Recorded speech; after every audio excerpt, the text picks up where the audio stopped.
sala biso boye pona nini balobi mwana mboka aye na solution bomoni ndenge azokende na bino tala mosala yango yo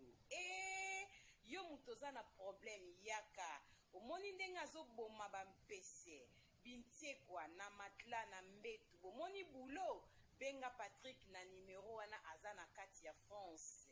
kohésite te yo mutu oza na Belgique na Londres partout yo benga kaka Patrick balobi solution azosilisa banyama balobi Patrick aboma nyonso atika eloko te yo mutu oza na problème ya bapesi tala traitement yango oyo ya kolongola bintiekwa na chambre ya bana na église to pe na restaurant partout ozali ndeko nanga ata na Canada na États-Unis yo benga na numero wana ezoleka akotindela yo kisi akoexplike yo ndenge nini okosala traitement ata immeuble mobimba eza na mpese immeuble ombeza na bintiekwa yo na ndako na yo bakokota te Patrick ayeli biso solution mwana mboka bato boende tozoluka na communauté benga na numero wana ezoleka za na bino 24h/24h Patrick aboma nyonso atiki eloko te aboma nyonso aboma mpese aboma ngungi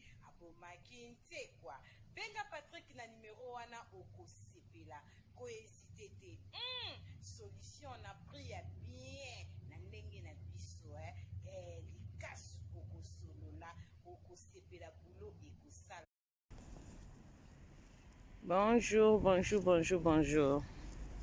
Bonjour les amoureux, bamoureux na bamoureuses, est-ce que vous allez bien? C'est maman Irani Masiendo qui balobi identité ya bunde soye la rabino kaka masolo ya solo et rata jamais balobi maman Irani na bino ye boni bino vous allez bien biso ça va par la grâce de Dieu.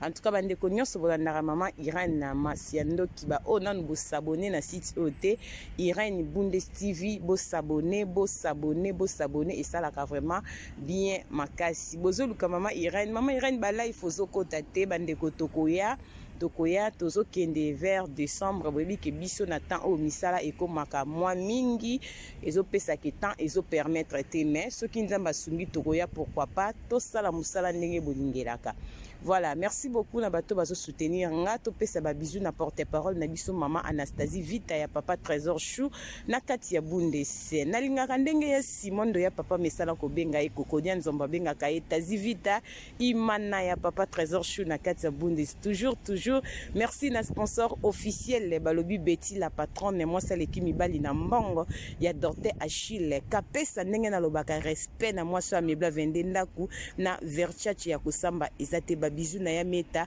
la brésilienne na kati ya Birmingham. Voilà bamoureuse nyonso maman Irani ayaka boy tang nazo beta maso nazo mona mbala moko vi na ngaja don fumu ya Zélande ndenge na lobaka kaka kelate lezo bo mabango baza bana diba bébé Jadon fou moi Zélande vient nanga jadon makola oya la reine Vani respect na ya Willy Moucheni koda mboka tokenda bongo bamurena bamurezi nyonso mama Irene ayaka boyena la rabino masola solo biso tobeta ko bergine te na la rabino masolo pona kosunga communauté biso sela ka proverbe 19:20 boyebi ke biso tokenda bongo yango na senga kana bandeko bolandaka mama Irene bo partage ka masola mama Irene parce que ezo sunga biso nazo betela bino vite fait bandeko nanga nazo beta nzela VR eza vraiment mobulu mais bo monaka photo wana mama Irani bo mesana nanga. Voilà, merci beaucoup bandeko nyonso so nazo betela bino eza lisolo moko ya pasi pe ya mawa comment ba papa ba komi kolela pona comportement na biso ba mama. Pourquoi na lobi comportement na biso ba mama ezolelisa ba papa bandeko na ngai ezosala pasi pe mawa koyoka masolo ya boye. Papa moko abengi nga na kati ya Irlande abi mama Irani beta liso na nga naza na kati ya Irlande naza na mwasi na bana nga mutu na bengisa mwasi na poto nazalaki na bamboka bakota ba France Belgique makambo simbaka TV ba 99 na kotaka Irlande tango na koti Irlande na bundi na zwi musala awa ya na zwi pe mukanda awa na Irlande na bengisi mwasi tokoma kovanda awa problème ezoleka nga na mwasi na nga mama Irene mwasi na nga akoma awa na Irlande tovanda ka problème ezate me Afrika taka pasteur moko boye na Congo. Pasteur wana ayebisaka mwasi nanga makambo ebele ndenge to vivara na ndako mwasi nanga a préférer koyoka pasteur kengai oyo nga na lobaka mwasi nanga considéraka ngo penza te mais soki pasteur na bango alobi omona eza considéré mama Irène ekomi kosala pasi ekomi tina niveau pasteur na bango ayebisa ke il faut quitter chambre parce que na bala été pour mwasi nanga na bengisa na Congo mais na bala ka na famille te azalaki copine nanga na Kinshasa na botsaka ye mwana moko donc na Irlande na telle ba réalité ya poto na préféré na bengisa mwasi nanga na botisa mwana poto continuer vie to comme ce qu'on a bana misatu awa na Irlande to botini balé awa moko auta Congo ayana mama na e mama Irène mwasi nanga a changé complètement awa na Irlande azwa musala soki asali mbongo azwaka dimi soki ke Congo po abandata ba dépense na famille na e azaka dirigé par pasteur wana makambo mingi ekozala ke mwasi akosala na ndako mwasi asalaka ngo te mpona mwasi nanga nyonso eza lisumu mama Irène mwasi nanga changer complètement ata toza na ye na mbetu bandeko bolimbisa koto oyo toza na kati ya masolo nyonso na kosala mpona mwasi nanga eza péché position nyonso eza lisumu nyonso na koloba eza lisumu na lembi mwasi oyo na bandi koluka nazwa contact na pasteur oyo afréquentaka mpona sola na pasteur mama Irène mwasi nanga alingi te mais nasali quand même effort bana nzambe boyoka lisolo bien nazwi numéro ya pasteur na bengi pasteur na soli na pasteur azoyebisanga mama ayebisaki ye état d'âme nanga eza malamu te natambolaka mabe na Irlande mama Irène nazoyeba te natambolaka mabe na ndenge nini pesa basi conseil mwasi nanga azo compliquer nga vie makasi nayebi te nasala nini mama Irène pesa ba mama conseil pona nini basi bokomi na comportement oyo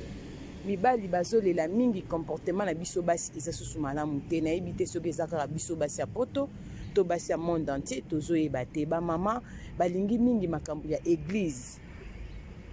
balingi vraiment makambo église makasi mais bazokomprendre makambo yango malamu te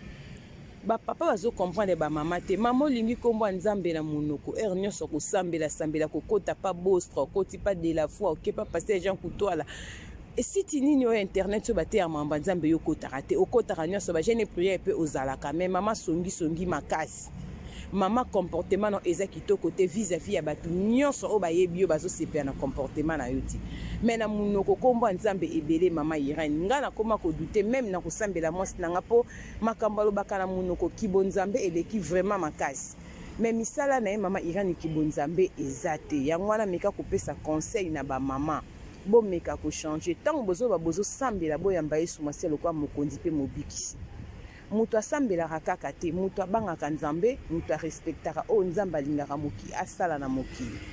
ezosala pasi na communauté bamama tolingi makambo ya nzambe mingi me toza na comportement ya mabe oyo nazoloba eza ngai te Irène mutu nazoloba ezali ndeko ya mobali na Irlande mutu apesi nga lisolo oyo nabeta mpona koyebisa bamama totie kibonzambe ebele na vie nyonso ezalaka lisumu mpona biso voire même perike oyo bamama mosusu bakoma kotelemela perike eza lisumu nayokaka miziki ya fali te namelaka masanga te oui yoyokaka miziki ya fali te c'est bon omelaka masanga te problème te perike olingaka te mama me kisongisongi yo tongaka osali nini balobi na lola litanga lisumu ekokota te mama na okosa bino te na thermomètre nzambe esengaka te moto azala tiède soit oza na moto obi oza na malili choix eza clair comportement oyo bapapa mingi na poto bazolela yango vis-à-vis ya bamama losambo ebele na monoko bongola motema bavexe biblique oteyaka bato kibonzambe ya makasi yo soyeka miziki ya fali kaka 100% mawa oyo ya fali wana mbala moko oyokaka te miziki ya fali nayokaka te nalingaka miziki ya fali te boye na boye batiaka motama ye moto mokili amelaka masanga tala elateli na ye yoka elobeli na ye yozwa elobela bamope mama olata maloba nzambe ebele na monoko bavexe biblique laisse tomber oza nango mingi mais papa alobi na ndako comportement eza malamu te kisongisongi makasi vi na yo moko na ndako na bana ezokende malamu te mama mitala yango toyi koswana bamama nyonso balingi makambo ya nzambe kolinga makambo ya nzambe eza mabe te eza malamu koboya masanga eza mabe te mpo ekoki mpe kodétruire mpe santé na yo oui toboyi te biloko mosusu bato batiaka basile bamanzaka bapeki soki otiaka te oza oblige te motu nyonso taza oblige ya kotia bamaquillage ya makasi eza logique eza na bafille mosusu banda bakola bafille ya chignon kaka sans maquillage naturel mais bakano bachéri oui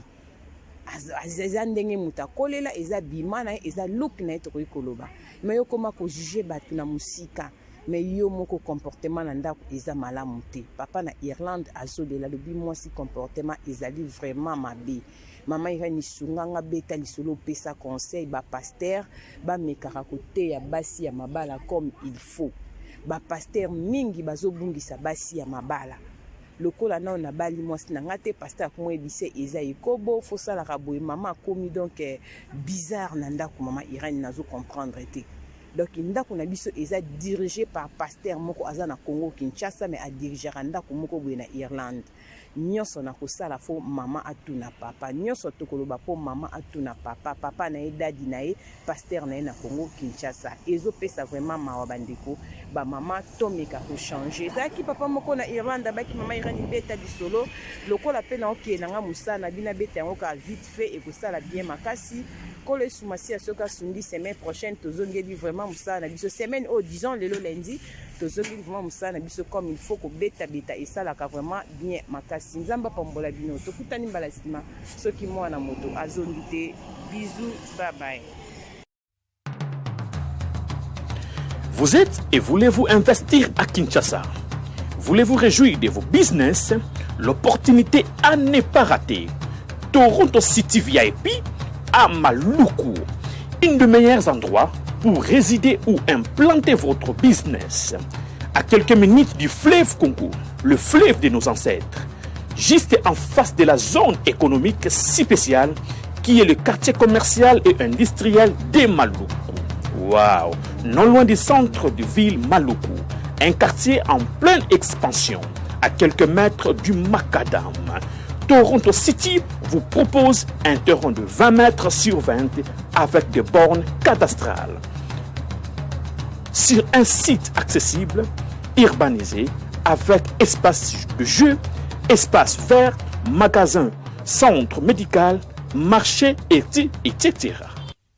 Je vous appelle, venez nombrer et acheter. Donc, je voulais juste faire l'appel à nos frères de la diaspora, de partout où vous êtes, en Afrique, en Amérique, à l'Océanie, à l'Europe, en Asie, pour venir acheter les terrains que nous sommes juste en train de morceler. Vous allez bien voir qu'il y a des bornes, il y a même les travaux qui sont juste en train d'effectuer.